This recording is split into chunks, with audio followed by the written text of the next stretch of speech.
Hi, dear. Welcome to Dinma's Folktales. Today, I have a short, heartwarming, inspiring, and romantic story about a corn seller named Favour. Get your popcorn as I begin. Favour was a corn seller who always wore a smile. She sold corn not because her parents couldn't care for her, but because she had a hustling spirit. She always wanted to contribute at home, even if it was just a little. She wasn't the only one selling corn at the park. In fact, before and after her table, corn sellers full like overflow market. But people would always pass those ones just to come and sit with her. Reason Isher's smile, her warmth, her way of saying, "Customer, welcome," like she'd been expecting you since last week.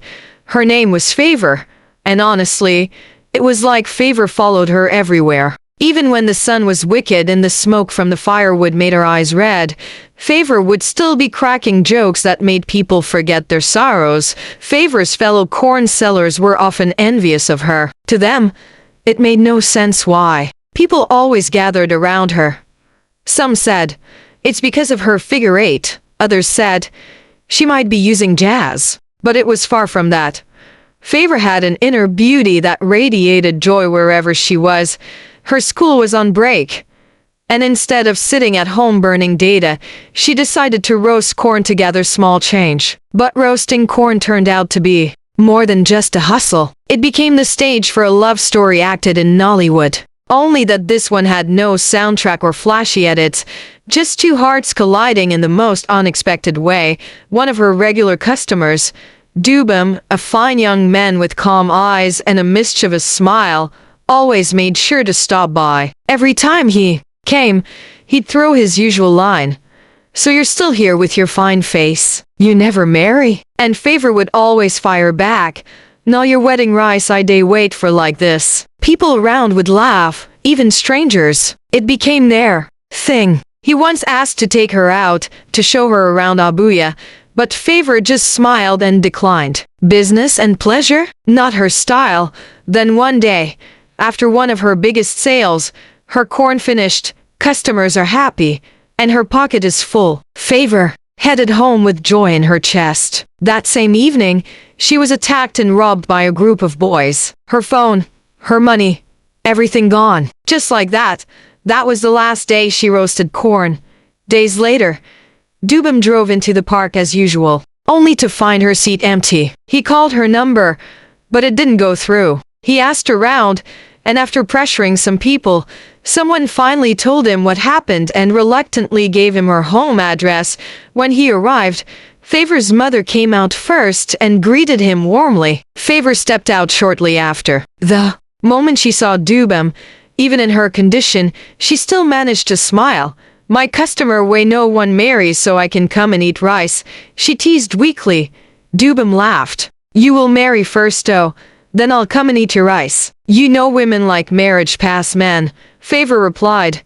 "As if marriage no day favor una pass." They laughed, like old friends who had found home in each other's presence. Then, Dubem said something that made her heart still. "Even in all this, you still day crack joke. You still wear that smile like bulletproof. You get strong heart, Favour." Their eyes locked for a moment, too long to call it casual, not long enough to call it love. Just a moment that said, "I see you. I really see you." Dubem asked what she was doing now. Favour told him she was selling data online and working part-time as a virtual assistant. "The pay is good. At least I can contribute something small to the house," she said. Dubem chuckled. "So I won't eat your roasted corn again?" "God forbid," she laughed. "Go and marry. Let your wife roast corn for you. Maybe I should marry you, so we'll finally eat our wedding rice together," he said, half joking. "You know well." She laughed harder. "See as you day make me laugh like person way chop weed. A bag day go." As he stood to leave, he turned and asked softly, "Can I visit you more often?" Favour's smile dropped small. You never see Papa." "My dad no day play with me." "A beg? No come again oh." Dubem just smiled. "Then I'll come and see him personally." "Why?" she asked, almost whispering. "Because I don't see one ripe udara for him compound way I one harvest."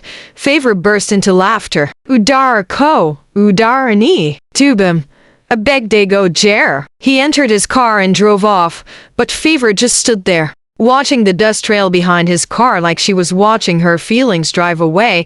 Then her mother came and gently tapped her shoulder. Favour, you love him. Favour snapped out of her thoughts. Love? Who? A beg leave me. Even if I want to consider a person, it will be Ken the barrister. Dubem makes me smile, no doubt, but he hasn't even said anything. It's better I say yes to someone who has said something. Ken had been toasting her for a while. He'd even opened up to her, called her every day to ask if she had eaten, if she was okay. But that was it. Just words, Dubem. Dubem showed up with presents. Favour's mum just said, barrister makes you think of the next meal to eat. But this one, this Dubem boy, he makes you smile. I watched you. It was like something lifted off you. Choose the person who makes your laughter come easily. I'm just seeing Dubem for the first time, but my spirit accepts him. And most especially, he makes you smile. Then she walked inside.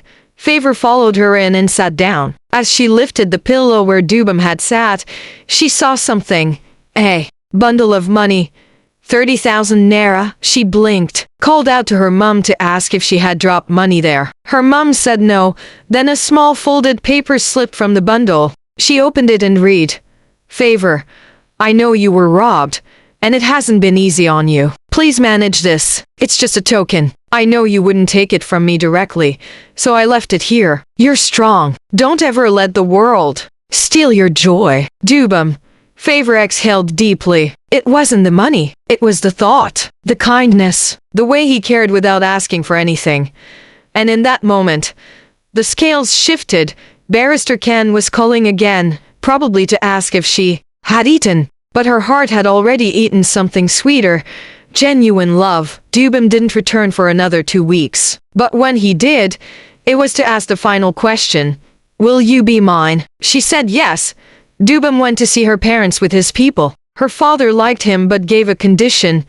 If you must marry her now, then I must continue to sponsor her education. If not, wait till she's done. Favour is my responsibility, and I've decided to train her no matter what. It pained Dubem. Small, but he agreed. He wanted to marry her, not because of impatience, but because joy like Favour's was too rare to keep waiting. And moreover, delay is dangerous.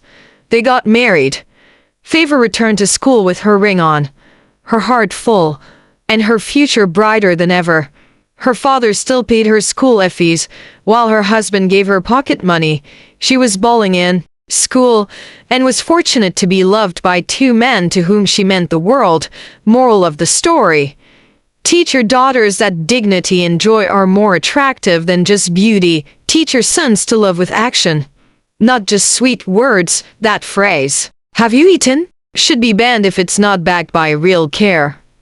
Above all, raise children who become healers in the lives of others, because sometimes a smile can sell corn, but kindness can sell hearts. Sometimes the people who make us laugh the loudest are the ones holding our broken pieces together quietly.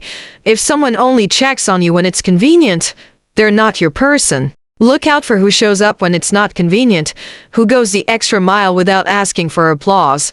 Not all customers come to buy. Some come to discover what money can't buy.